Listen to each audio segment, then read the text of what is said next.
The tech industry for months now has been witnessing an increased level of job cuts and hiring freezes. Big tech companies, high-profile tech firms, as well as startups have been disclosing plans to lay off staff, causing thousands in the sector to be out of jobs in 2022 alone. And the cuts announcements keep coming. These massive layoffs are coming at a time when it appears the industry is at its peak. But could these cuts be the aftermath of the hiring frenzy during COVID, or simply that these companies are not immune to the global economic realities? Fredo Hitayo, CEO of Predictability Technologies, joins us to discuss this further. It was kind of very shocking when the first set of layoffs started, most especially with the big tech companies. We all thought, most especially Nigerian companies and employees from Nigeria and all around the world, separate from the big tech companies, we were all thinking about what really is going on. Why are the big tech companies laying off most of their staff? What is going on? How is the industry going to respond to this? So it was more of like a shocking situation when it all started. And even up to now, although we know better at this point, but when it really started, it was really shocking to all of us. And why do you think they are happening? And what does this mean for the industry's long-term outlook? I think one thing is for sure, one thing is constant from most of the major layoffs, is that most of these companies, they overhired during the height of COVID. We all remember more than 2 years ago now, a lot of foreign tech companies, they were on like hiring spree. They were just hiring a lot of people, even more than the people that they need, because they felt that the industry was growing. There was a need for most of their services and products they were offering at that particular point. But as of now, revenues are going down. There's a possibility that the recession is coming in, and then so they need to match their revenue. So that is the major reason why a lot of companies, most especially the big ones all around the world, are laying off most of their staff at this point. Is there a possibility that these job cuts could have been prevented? Well, yes, it could have been prevented in a way, most especially when the hiring spree started. Most companies, because during the height of COVID, a lot of people, we did not know, this had never happened in our generation. The last major outbreak like that was in the 1920s, more than 100 years before the COVID-19. So no one really had a template of what was going to happen. A lot of people there were a lot of demand, which a lot of companies needed to employ more people at the end of the day. I wouldn't say that companies expected this to happen, but they could have taken preventive measures to ensure that they don't overhire more than the people that they need. In situations like that, most companies could have taken on contract staff because it was not a certainty that this was going to go on for a long period of time. Not a lot of companies were going to enjoy the same revenue drive, the same revenue growth, which they're enjoying for a long period of time. And now when it is all coming to forth, a lot of people know at this point in time that revenue is going down. There is a possibility of recession coming up within the next few months. So they need to downsize at the end of the day. Now, aside the hiring frenzy during COVID that you mentioned, there are different opinions as to why this is happening in tech. Some believe it's an indication of a tech bubble busting, or that the companies are preparing for a recession. What's your take? Well, it was more of, I would say it was more of a bubble during the hiring spree that went on more than 2 years ago, even for some companies, even up to now. Because the situation is when a lot of companies raise money, they are always of the view that we need to hire more people so we could spend the investors' money.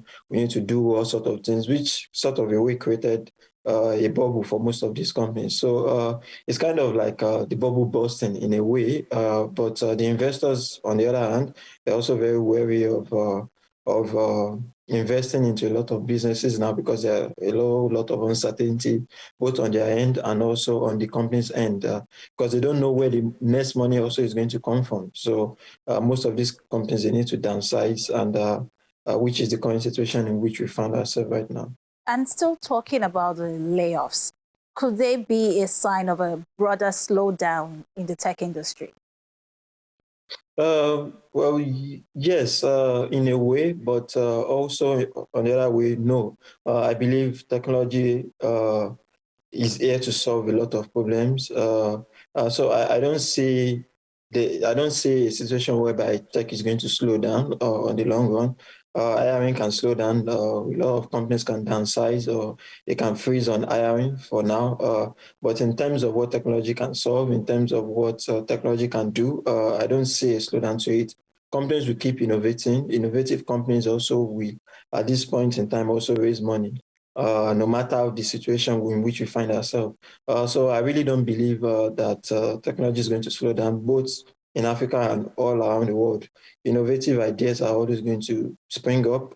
People are always going to find solutions to new problems. We are a world of more than 8 billion people. There are always going to be problems to solve. And technology, I believe, will be at the forefront of that. Well, it appears that these companies that are embarking on these layoffs are trying to mitigate some problems they believe that the layoffs, could address. But what if that doesn't work? Are there other solutions that it can, approach? It's very easy to put a blame on where most of your profit is going to, where you are mostly spending your money on, where so most employers will definitely, or most companies will see a situation whereby, oh, let us let the employees go first, whether that is going to ensure that our revenue matches how much we're actually spending. But at the end of the day, that might really not solve that for a lot of companies. A lot of companies might need to dig deeper, most especially finding a way to expand their revenue.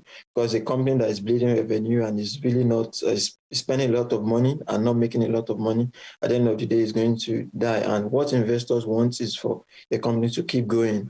So most of the companies laying off at this particular point in time, what they are saying is different from what the public is saying. Well, and very quickly to wrap up this interview, after this cold tech winter, as some would like to call it, what next, especially as we look forward to 2023? I don't see the cold tech winter just stopping like that. The MEFA, what I believe is the layoffs are actually just getting started. At least for the next couple of months, a lot of other companies are definitely going to lay off most of their staff. I was reading over the news that Amazon also, they are sending out a memo to most of their staff. Also, even in Nigeria, a lot of the fintech companies, they're already preparing to lay off most of their employees also. We've had situations in companies like Twitter that had more than 50% of their staff, they had to let them go at the end of the day. So for the next couple of months, this might still continue. Technology is kind of trying to reset to pre-COVID. So until the whole world or until the whole technology sector does that, I don't see the layoff going down. And also, there's a possibility of a recession coming up. A lot of companies are already having a slowdown in their GDP and in how much they are making as a country in terms of revenue. So there's a possibility of recession, and with a possibility of recession means that more companies are even going to lay off their employees and their staff. But there is a general good outlook for next year. I believe once we're able to pass this phase, it's just a phase. A lot of companies that are able to survive this particular period will come out better. And then at the end of the day, we all have a good industry that can survive the end of time. Yeah, basically. Well, I guess we just have to, stay positive. Thank you so much, Yeah, Fred, for, joining us on the program. all right. Thank you so much, Elaine, for having me.